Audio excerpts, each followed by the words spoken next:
பிஸ்மில்லா Arabic academy. வீட்டில் இருந்தபடியே குர்ஆனை அரபு மொழியில் படித்து புரிந்து கொள்ள வேண்டுமா? முஸ்லிம் மற்றும் முஸ்லிம் அல்லாதவர்கள், ஆண்கள், பெண்கள், வயது வரம்பு கிடையாது. கல்வி தகுதி தேவையில்லை. திறமை வாய்ந்த அனுபவமிக்க ஆசிரியர்களை கொண்டே வகுப்புகள் நடத்தப்படுகிறது. 3 மாதத்தில் குர்ஆனை சிறந்த முறையில் கற்றுத்தரப்படும். மேலும் விவரங்களுக்கு கீழுள்ள எண்ணை அணுகுங்கள். அட நாப்கின் நாதாரிகளா, ஒரு நாப்கின் விஷயத்தில் கூட மாடா சங்கீத்தனம் பண்ணுவீங்க அப்படின்னு கேட்கக்கூடிய அளவுக்கு இன்னைக்கு வட மாநிலங்கள் வாழ்வாங்கு வாழ்ந்துகிட்டு இருக்குது. அதுலேயும் குறிப்பாக மத்திய பிரதேசத்தில் நடந்திருக்கக்கூடிய சம்பவம்லாம் பார்த்தோம்னா, மத்திய பிரதேசம் உத்தரப்பிரதேசம்லாம் ஓவர்டேக் பண்ணிக்கிட்டு இன்னைக்கு போயிட்டு இருக்குது. இந்த கடந்த நாட்களில் நடந்திருக்கக்கூடிய சில சங்கீத்தனமான காட்சிகளை பற்றி இந்த வீடியோவில் இப்போ பார்க்க போகிறோம். இல்லை ஃபஸ்ட்டு பார்த்தீங்கன்னா, மத்திய பிரதேசம் இந்தூர், அங்கே இருக்கக்கூடிய முக்கியமான ஒரு பகுதி. இந்த இந்தூரில் இருக்கக்கூடிய ஒரு மாலு, அந்த மாலில் இருக்கக்கூடிய ஒரு ரெஸ்டாரண்ட்டுக்கு ஒரு 10 சங்கிகள் அந்த இடத்துக்கு போகிறாங்க. அங்கே போய் ஒரு பிரச்சனை பண்ணணும் அப்படிங்கிறதுக்காக போயிட்டு அந்த ரெஸ்டாரண்ட்டில் உட்காந்துக்கிட்டு அங்கே இருக்கக்கூடிய ஒருத்தர், வேலை செய்கிற ஒருத்தரை கூப்பிட்றாங்க.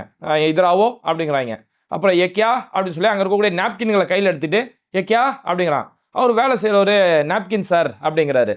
நாப்கின் மாலும் ஓ நாப்கின் கே ஆரஞ்சு கலர் மே, எதுக்கு நீ ஆரஞ்சு கலரில் வச்சுருக்க? இந்து தர்மம் என்ன வருது, ஆரஞ்சு கலரில் எப்படி நீ ஒரு நாப்கினுக்கு நீ பயன்படுத்தலாம் அப்படின்றோன்னே அவருக்கு தலையும் புரியல காலம் புரியல. ஏன்னா ஒரு நாப்கின்ல எங்கடா இந்து மதம் வந்துச்சு அப்படின்னு சொல்லி புரியாமல் அதோட அவர் சொல்கிறார், சார் இது வந்து பிராண்டட் நாப்கின் சார், இது பிராண்டட் நாப்கின் அந்த கலர் தான். அரே கே பிராண்டட் நாப்கின், ஓ இந்துக்கா தர்மம் ஹேடா அப்படி இப்படின்னு சொல்லி பயங்கரமாக போட்டு கத்துறாங்க. இந்த மாதிரி அடுத்த தடவை நாங்கள் இங்கே வருவோம், நாங்கள் அடுத்தது வரும்போது இந்த மாதிரி ஆரஞ்சு கலரில் இந்த மாதிரிலாம் நாப்கின் இருந்துச்சு அப்படின்னா இதை நாங்கள் பெரிய பிரச்சனை பண்ணுவோம், அடுத்த தடவை நாங்கள் மட்டும் வர மாட்டோம், எஸ்பி டிஎஸ்பியாக கூட சேர்த்துக்கிட்டு வருவோம் அப்படின்னு சொல்லி பயங்கரமாக அங்கே மிரட்டிக்கிட்டு இருக்கிறாங்க. இந்த வீடியோவை பார்க்கக்கூடிய, அந்த வீடியோவின் கீழே கமெண்ட்டில் வரக்கூடிய அங்கே வடமாநிலத்தில் இருக்கக்கூடிய மக்கள் என்ன சொல்கிறாங்க அப்படின்னா, ஏண்டா ஒரு ஓசி சோறு சாப்பிட்றதுக்கடா இந்து மதத்தை கொண்டு போய் அடகு வைக்கிறீங்க அப்படின்னு சொல்லி அங்கே பல வகையான கமெண்ட்டுகளில் உள்ள கேள்விகளை கேட்க முடியுது. இது மாதிரி ஒரு போய் பிரச்சனை பண்ணுவாங்க.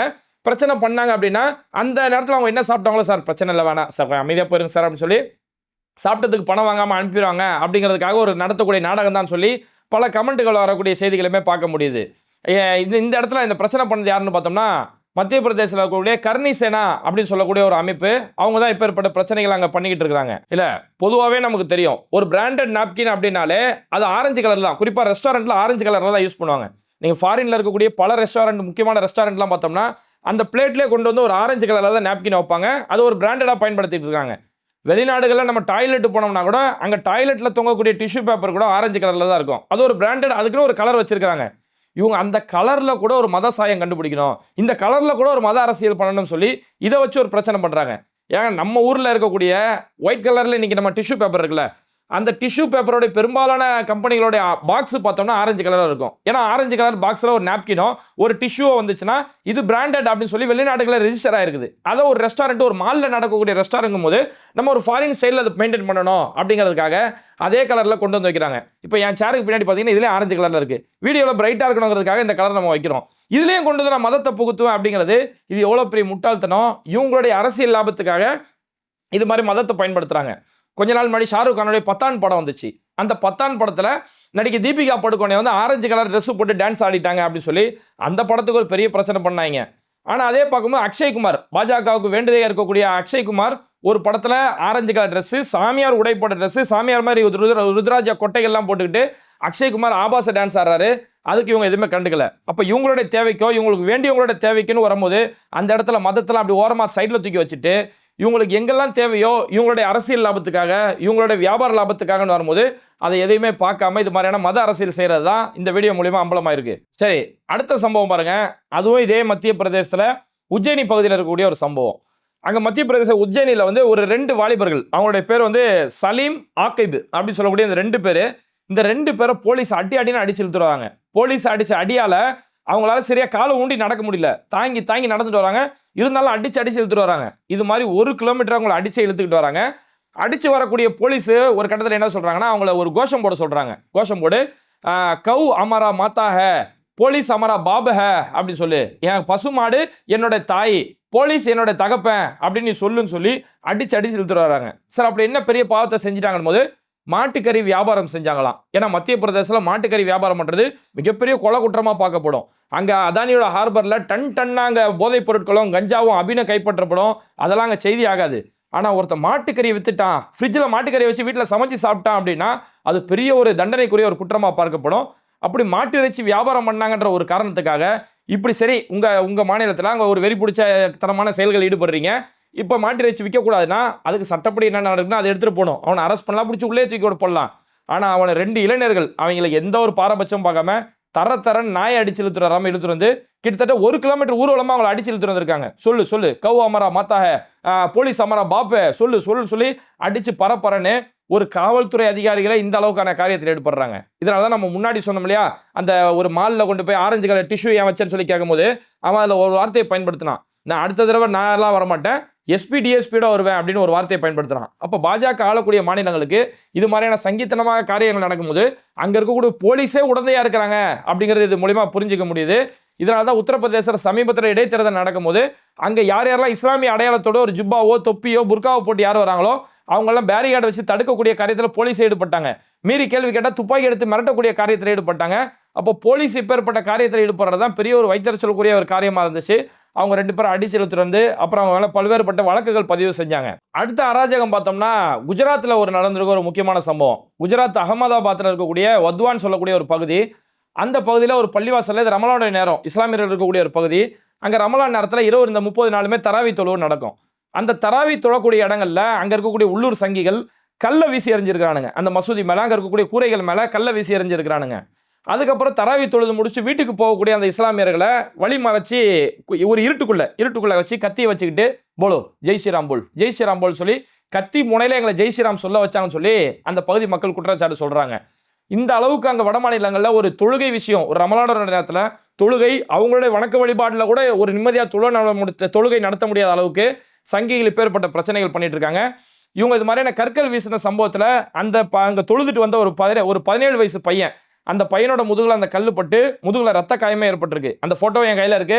ஆனால் அந்த ஃபோட்டோ நான் இப்போ ஷோ பண்ணேன்னா இது உடனே வைலன்ஸ் அப்படின்னு சொல்லி யூடியூப் சார்பில் வந்துடும். அந்த பையனோட முதுகில் சரியான காயம் பட்டிருக்குது.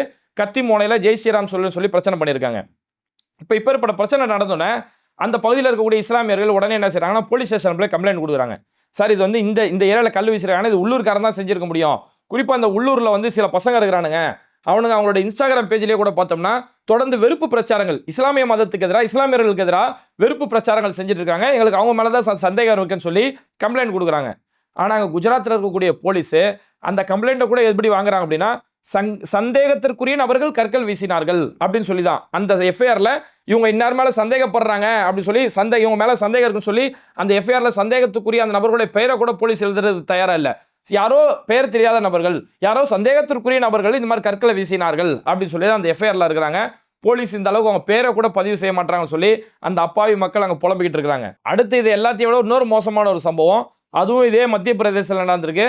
மத்திய பிரதேசம் இதே இந்தூர் பகுதியில் அந்த இடத்துல தஸ்லீம் அலின்னு சொல்லக்கூடிய ஒரு முஸ்லீம் வியாபாரி தெருவா போய் வளையல் வியாபாரம் செய்யக்கூடிய ஒரு வியாபாரி, அவர் என்ன செஞ்சிருக்காரு, இந்த இந்தூர் பகுதியில் போய் தெருவா போய் வளையல் வியாபாரம் செஞ்சிருக்கிறாரு.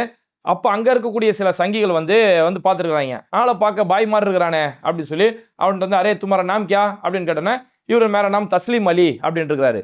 ஒரு முஸ்லீம் நீ எங்கள் தெருவில் வந்து நீ வியாபாரம் பண்ணலாமான்னு சொல்லி அவனை போட்டு அடின்னு போட்டு அடிக்கிறாங்க. ஒரு மோசமாக அந்த வீடியோலாம் பார்க்கவே முடியல, அடித்து அவனால் காலை ஊண்ட முடியல, அந்த அளவுக்கு அடின்னு இழுத்துக்கிட்டு வராங்க. இழுத்துட்டு வந்ததுக்கு பிறகு இப்படி போட்டு அடித்து அராஜகம் செஞ்ச பிறகு மறுநாள் அவர் போய் போலீஸில் போய் புகார் கொடுக்குறாரு. இந்த மாதிரி நான் வளையல் வியாபாரம் பண்ண போனேன் சார், இந்த இடத்துல நான் ஒரு தஸ்லீம் அலின்ற காரணத்துக்காக என் ஆதார் கார்டை வாங்கி பார்த்தாங்க, அதில் என் பேர் தஸ்லீம் அலின்ற காரணத்துக்காக என்னை போட்டு இந்த அடித்தாங்க. அது இல்லாமல் நான் அப்படி தெருவாக வியாபாரம் பண்ண நான் காசை சேர்த்து ஒரு 10,000 என் கையில் காசை சேர்த்து வச்சுருந்தேன், அந்த 10,000 காசை பிடிங்கிட்டாங்க, என்னோட செல்ஃபோனை பிடிங்கிட்டாங்க, நான் வச்சுருந்தேன் என்னோட ஆதார் கார்டை பிடிங்கிட்டாங்க அப்படின்னு சொல்லி போலீஸில் போய் புகார் கொடுக்குறாரு.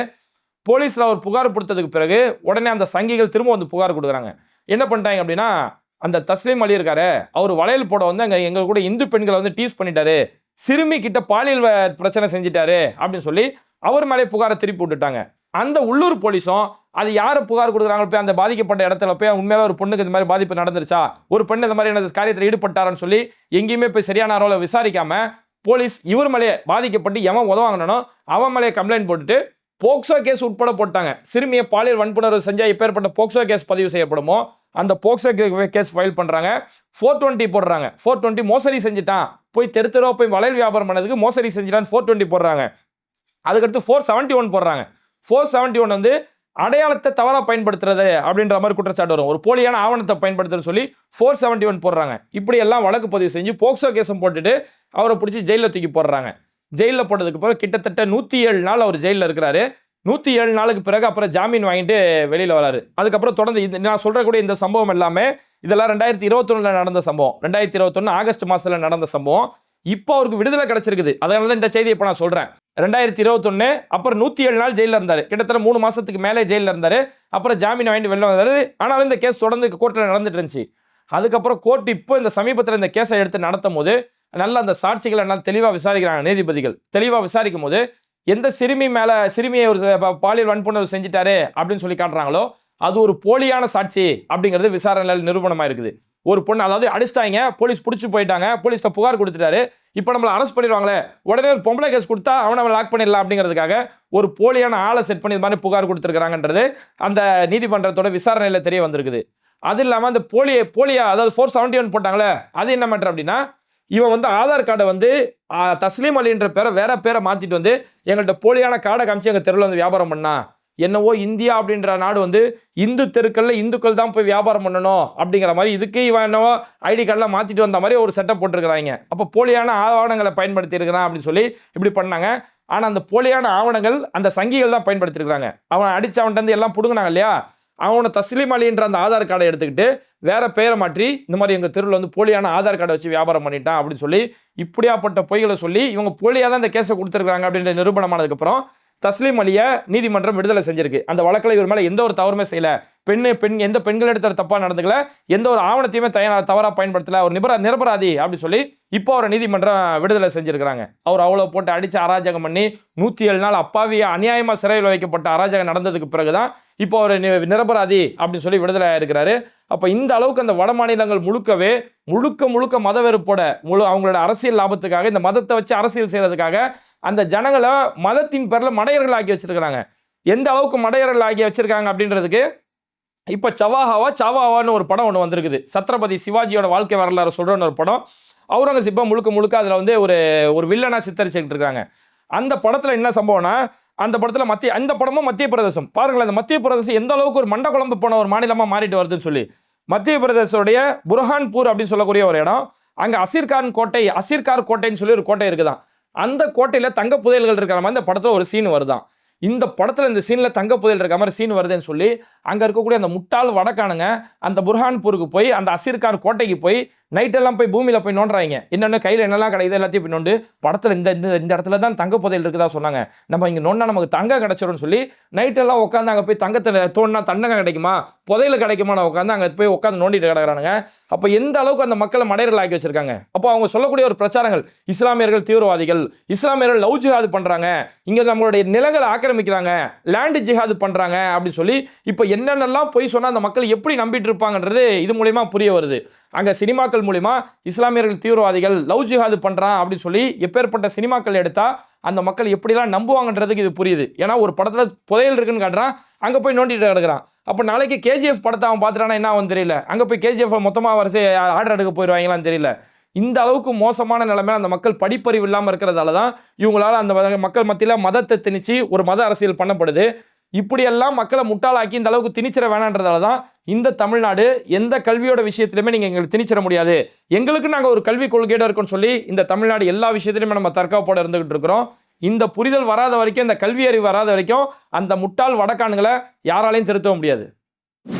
ஓகே, இது மாதிரி நாப்கின்களை வச்சு அரசியல் செய்யக்கூடிய சங்கிகள் பற்றியும் சினிமாவை பார்த்துட்டு புதையில தேடக்கூடிய அந்த அப்பாவி வடக்கானுங்களை பற்றியும் உங்களுடைய கருத்துக்கள் என்ன அப்படிங்கிறத மறக்காம கமெண்ட் பண்ணிட்டு இந்த வீடியோக்களை உங்கள் நண்பர்களுக்கு அதிகமாக ஷேர் செய்யுங்க. இணைந்திருப்போம்.